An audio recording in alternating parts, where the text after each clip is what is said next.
I'm very happy to be here with Sebastian Bottone and visiting his magnificent two-manual Lute Harpsichord made by Stephen Sorley of Massachusetts. And we're in an art studio of a friend of Sebastian's. Hi, Sebastian, how are you? Hello, I'm great. How are you? Very well. We're going to talk to you a little bit later about how you happened to acquire this great instrument. But the first order of business is I really like to learn about the nitty-gritty, so to speak. It may not be the best word, but I really don't know very much about how these are built. So maybe you could just give us a little tour. Absolutely. Thank you. Where shall we start? Well, let's begin by just talking about the differences between a lute harpsichord and a regular harpsichord. Great. What's important to know is that most harpsichords of any kind have a lot of differences between them about how they're built, based on what they would be used for and what time in history they were built. So as for the main differences between a lute harpsichord and a regular harpsichord, the biggest difference is just the material of the strings.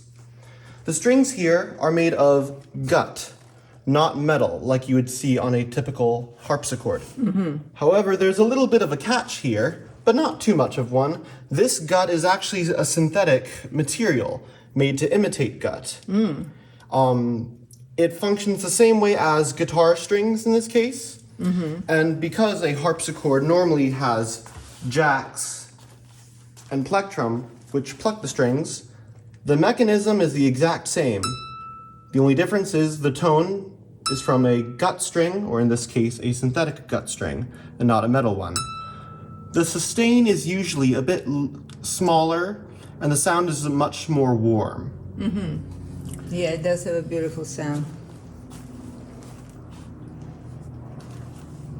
In addition, because the sound has such a short sustain, you oftentimes won't find dampers for each string on a lute instrument. So if I play any note, especially these, there's no dampers necessary. When the plectrum comes back down, that's enough to dampen the sound. Wow. I do have a few dampers on other strings, such as the lower ones. There's these synthetic dampers here, which... I see. And then for the very lowest strings, there's some green felt there.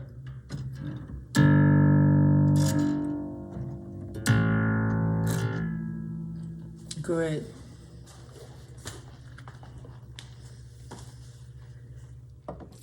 So, just like any harpsichord, if you were to play a note with varying levels of touch, you can't just change the dynamics by doing this, the nature of the plucked string instrument. This keyboard has two manuals, or this instrument has two manuals, or two keyboards, which have different strings that they pluck. So we have multiple strings per note. Mm-hmm. This top one plucks strings that are scaled a bit longer. The tone is, a bit more long and sustained and has a nice brightness to it, as opposed to the lower manual, which is a bit more bright and bubbly. The same notes, but different strings. And these different keyboards connect with different rows of jacks here. Mm-hmm. I'm going to remove the jack rail again to show you specifically.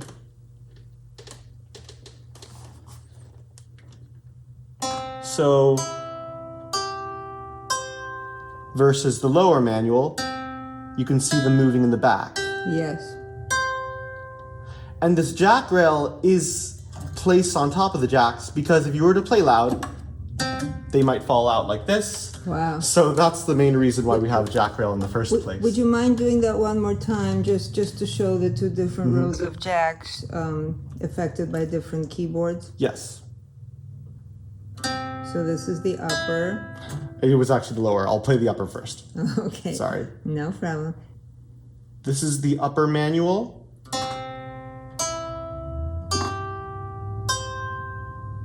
Great. And this is the lower manual. Uh-huh. Are they also slightly different color, or is it just the light in here? Is the material of the... I think it might just be that these jacks could be a bit older than these ones. I see, interesting. Some of them are made out of wood though, but these ones on the outer edge are made of plastic. Great, thank you for that. Now, in addition to those two choirs of strings, which have two different tone colors, we have additional strings that can be accessed in what are called stops. This is reminiscent of the organ, where if you were to pull out a stop on the organ, you would activate another row of pipes. It's the same as on the harpsichord, except we're accessing a different choir of strings. So if we look at these levers here, these levers activate different sets of jacks in different areas to pluck different strings. Altogether, this is called a disposition, and most harpsichords that have these levers will have a disposition of, a typical one is 8 foot and 4 foot. 8 foot referring to at octave pitch, just like on an organ, if you had an 8-foot pipe and a 4-foot pipe, the 4-foot pipe would be an octave higher. So you could play one note and have it pluck 2 strings, one of them being an octave higher. This changes tone color. But on this instrument, I only have a 4-foot stop on the lower part of the lower manual. So if I move this lever to the left,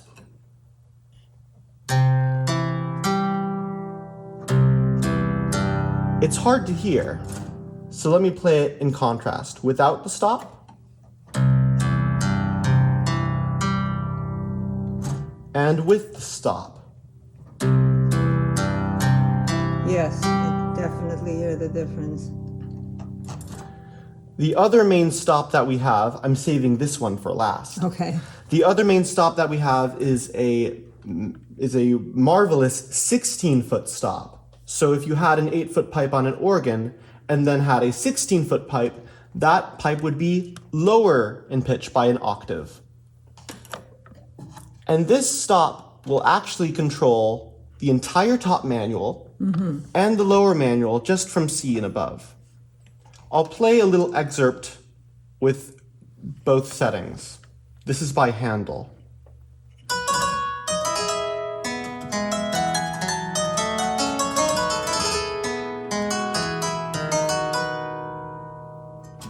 And now with the 16-foot stop, so there will be an octave below each note as well.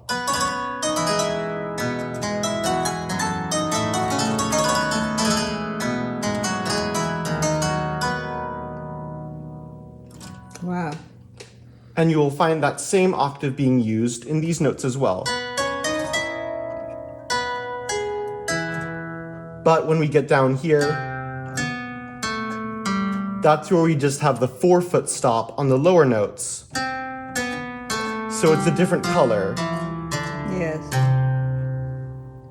And when played together, it's a beautiful sound. Wow. The last stop is called a buff stop. And it's not usually found on lute harpsichords because a buff stop is generally designed on a metal-strung harpsichord to resemble a lute by putting little felts over the strings to lower their resonance. This instrument is already so bright that there is a difference in tone color when I add the buff stop. And by moving this lever, if you look carefully at these felts in green and white over this bridge, now they're on the strings of the lower manual. Could you do that one more time? Of course. There they are. And now they're engaged with the strings. Fabulous, thank you. And this is how they sound. This is without the buff stop.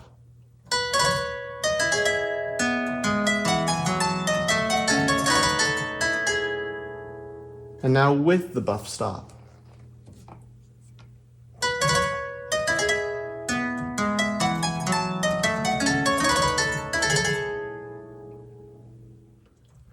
And you can combine these different stops, or lack thereof, to create, from an instrument that normally has no dynamic difference based on touch, You can create an instrument that is almost orchestral in the amount of tone color you can create. Wonderful.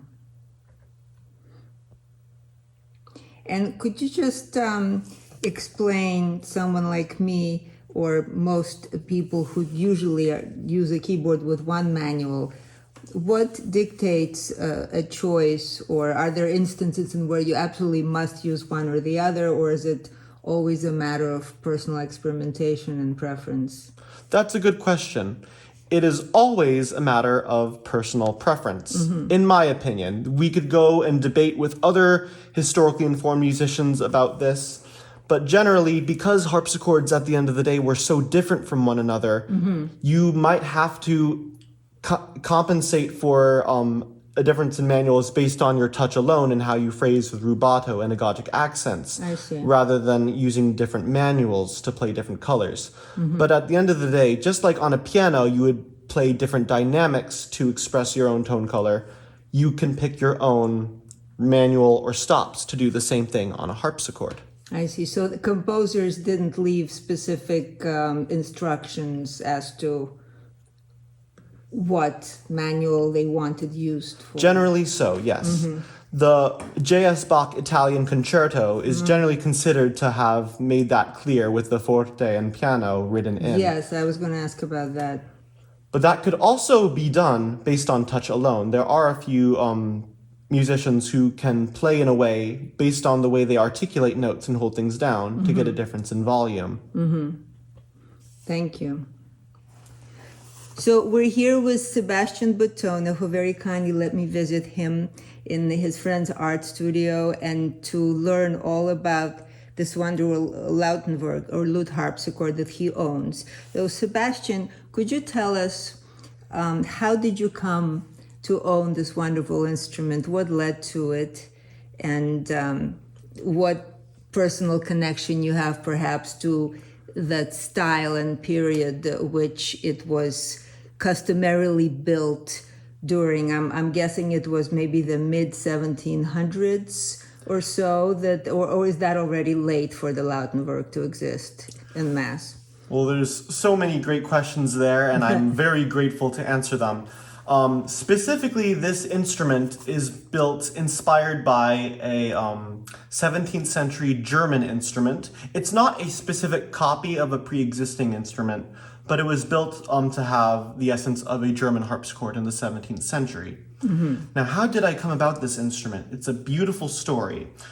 So I graduated in 2022 from the Hart School of Music in Connecticut. I was a composition major. My degree was in composing. And I took piano lessons while I was there. Piano was my instrument, and it has been for the past 16 years, which I love very much. But I, in college, found a passion for Baroque music when I had played Bach for the first time very late when I was a freshman in college. Eventually played the Brandenburg 5 Concerto at the Hart School, which was my debut on harpsichord, and I loved it so much. And eventually, after finishing most of my years at school and returning to the harpsichord to practice every now and then as a senior, I began to realize just how amazing this instrument is in terms of how easy it is to play and how things phrase themselves. You can even play legato with just your fifth finger. Wow. Imagine doing that on a piano. Wow. Now, Stephen Surley lives somewhat nearby the Hart School where I went for college. And I had visited him one day, and I found this instrument, and I was very much intrigued by it. What really enlightened me about this instrument was the fact that it is not super loud and bold like other harpsichords, and I was kind of amazed, and I took a recording of it, of me playing that same Handel Allemande that I demonstrated earlier. Is that one of the recordings on Stephen's website where he demonstrates the particular sounds of the instruments he built? Because I believe there are a few of them by you on his website, Yes. which are beautiful. I listened to them and Thank you so totally much. fell in love. Thank you so much. This recording actually was for personal use of the Handel Allemande, and it's not on his website. But I can tell you what happened when we were listening back to that recording, and I had played some low notes in double the octave in the end of the Allemande. The bass had bloomed in a way that I could only describe as magic. I started screaming and jumping up and down. And I was thinking, Handel is my favorite composer. If I'm going to play more Handel, this is the perfect instrument for it. Wow. And to celebrate my graduation, my family and I had acquired this instrument as my graduation gift. What a wonderful milestone. Congratulations. Thank and that you so experience sounds like one of those life epiphanies that change the direction of you as an artist. Yes, That's absolutely. so wonderful. Thank you. And it doesn't stop with Handel. Like many musicians studying the piano, I had my first experience with Baroque music playing Bach. And then I found the music of Handel, which I really liked. But it's not just those two composers. Something that intrigued me once I started playing more harpsichord were the composers that inspired both Handel and Bach. Notably, Dietrich Buxtehude, a Danish composer from the 17th century. You might have heard of the very true anecdote of Bach traveling over 200 miles by foot to hear Buxtehude play the organ. One of the most famous Bach anecdotes. Absolutely. And when I finally played music by Buxtehude, I decided, it's about time I look up some music and play it. I immediately understood. This music is gorgeous, and I would like to play a little bit of it for you now. This is the Allemande from his suite in G minor, BuxWV 241.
Wow, that was wonderful. And I'm so happy that you chose an Allemande because to me, again, being familiar mostly with Bach's Allemandes, they always just strike me as a narrative of a story. The way they're written just strikes me not at all dance-like, but of course we know that it just became a form which most creative composers would stretch, but just especially that part with the circle of fifths descending in the second half, that's one of my favorite parts. I can so see how Bach heard that, and he was like, that's what I want to do. Yes. You know? And this music, if we compare it to most of the keyboard suites of Bach and even Handel, there's a lot less going on in terms of notes. You only play a few notes at a time, and really this is the time for each individual phrase to shine. So I'm using a lot of rubato and playing, dare I say, very romantically.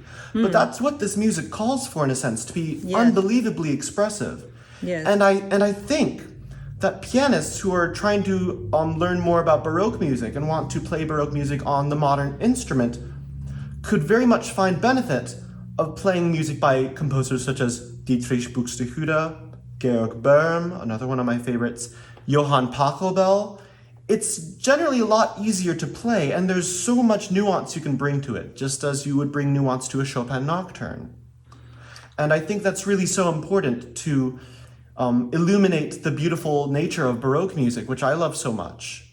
Yes, and there's something about just playing on this instrument as opposed to the piano, where you somehow instinctively take a little bit more time, and it's almost like exponentially all of the, not only just the modulations of the more large scale changes, but even an interval becomes in a way like an entity that one is more sensitive to, and less likely to just kind of pass by trying to maintain some kind of a meter. I'm seeing that, and you said you played this almost romantically, and that was not how it, quote, came off. It's so interesting. It's a built-in kind of holistic ethos, for lack of a better word. It's so wonderful, and I think it would help musicians also to be exposed to more of different harpsichords and possibly lute harpsichords if they could find one such as this, because that, I believe, would go a long way towards developing more of a sensitivity to every note. Absolutely. As you know, to do an interesting rendition of simple music takes really a lot more experience and musical skill. So this was wonderful. And also, just one more little point, especially people who are perhaps not professionals and amateurs could stand to expose themselves more to the scores of the composers you just mentioned, because they would be more within their ability. Yes. That was beautifully worded. And it has to do in terms of, I want to touch upon what you said about intervals and the way you would phrase things in a way that feels holistic. Yes, please do. When you're playing the harpsichord, oftentimes the easiest way to play a note is to not use your finger to play it, but to just fall on the note and let gravity do the work. And when you do this, depending on what the shape of your hand is for certain notes, you've automatically phrased it. It automatically has a beginning and an end. And if you want to phrase it faster, you move your hand a little faster. Or slower and more dramatic, move your hand like that. In a sense, the dynamic range is not explored like a piano, but there is still a dynamic range that can be expressed. And it's very intuitive with touch. So the harpsichord is indeed a very holistic instrument for getting that sense of expression. And because this music that I mentioned by these lesser known composers has such few notes, there's a lot more space in between everything. And when you're playing on the piano, you're gonna have to listen a lot more to these nuances in order to get something that sounds musically convincing. So it's, in a way, great practice as well for playing any piece of Baroque music, especially Bach.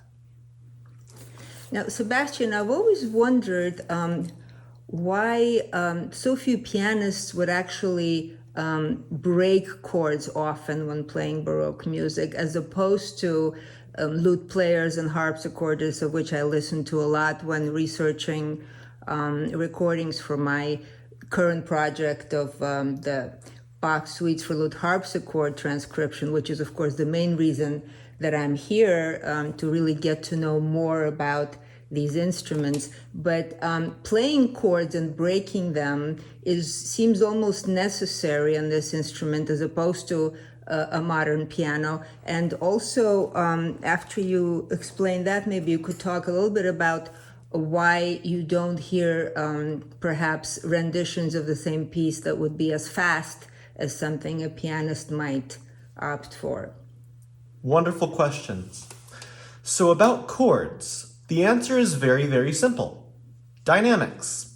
On a piano, you can color a chord even if you play all notes at the same time based on your touch. Right. Even if all the notes play at the same time, and you could voice it differently and play it with, a more rounded sound. Right. But if you were to play like that on a harpsichord, it's an intense, fiery sound no matter what. I'll try playing it super softly. Right. You can't really get a difference. So, because the harpsichord is such a resonant instrument, by breaking the chords in infinitely many ways, you can change the dynamics and the color of the chords. I'll demonstrate with the opening of Johann Caspar Ferdinand Fischer's Uranie suite, which begins with the Toccata. a bunch of written out chords that you can play in almost any way you like.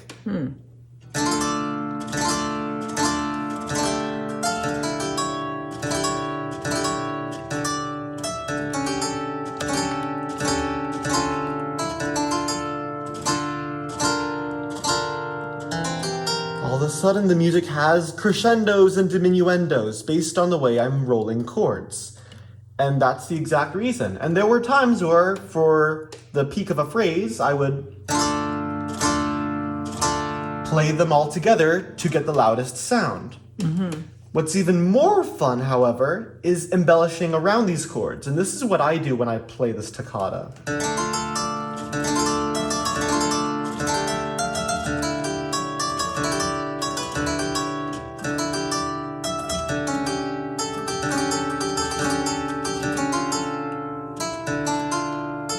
So you really have a lot of freedom with how you embellish notes, and this combined with the way we phrase and roll chords gives us even more colors to work with. That being said, you mentioned how usually harpsichordists, lute harpsichordists, and lute players will not play as fast. Well, oftentimes the instrument cannot take it without the sound being completely compromised by becoming unclear. A lot of resonance for low notes. You can make it work, but in a way, the second example sounded faster because you could hear the articulations of the notes more.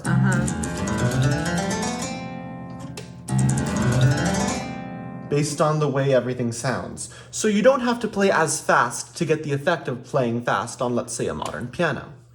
That's just one explanation for it. Some harpsichords are easier to play fast than others. There are harpsichord pieces, I know of some virtuosic French harpsichord pieces from the 18th century. I believe the composer's name is Royer. And these pieces are designed to be super, super fast and heavy and loud. And that's, again, using a different color that the harpsichord has to offer. Very interesting. Thank you for that explanation. And it's true, because it's kind of the piano 101 teaching is when you play a chord, the upper note needs to be a little louder, in the right hand especially, because there could be a melodic line within a sequence of chords. And of course, I probably should have thought of that too, but it makes perfect sense. You don't hear the upper note. There's no way to make the upper note sound louder or brighter on this instrument. Yes. Well, Sebastian, thank you so much for this wonderful tour of this Lute Harpsichord or Lautenwerk by Stephen Sorley. It was a pleasure. I can't wait to play something myself shortly, but just listening to you was wonderful, and just the sound, if you, especially playing slower, as you were just talking before, it's almost a shame not to hear how the sound carries. There must be a technical term for the duration of sound after you strike a note. Is there, or am I... I would guess the word would be sustain. I guess, though it yeah, always does depend on the register and the instrument and everything. And there isn't a word that's, I guess, more kind of a jargon of the baroque. Yeah. I guess not. Well, thank you very much. And you also have a YouTube channel, which I had great pleasure in perusing and listening to the videos. So your playing of these wonderful baroque masterpieces on this particular instrument can be found on YouTube and Sebastian Bottone's channel, and I will put a link for it under the description for this video. So thank you very much, Sebastian, for doing this for us, and best of luck to you. And I'm sure all of our viewers are going to now have a much deeper understanding of many things other than just Bach.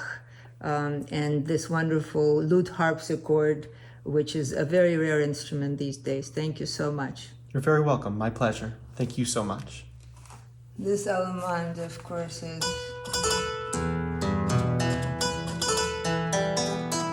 I already tried it.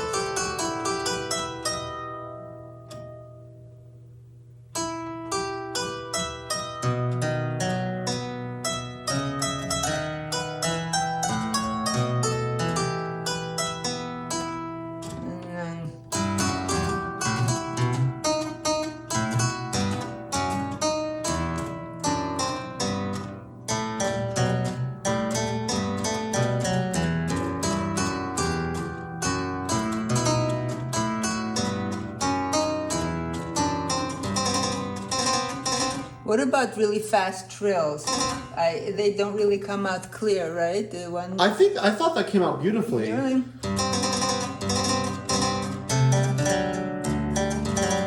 Yeah, that's beautiful. See, I do something like this.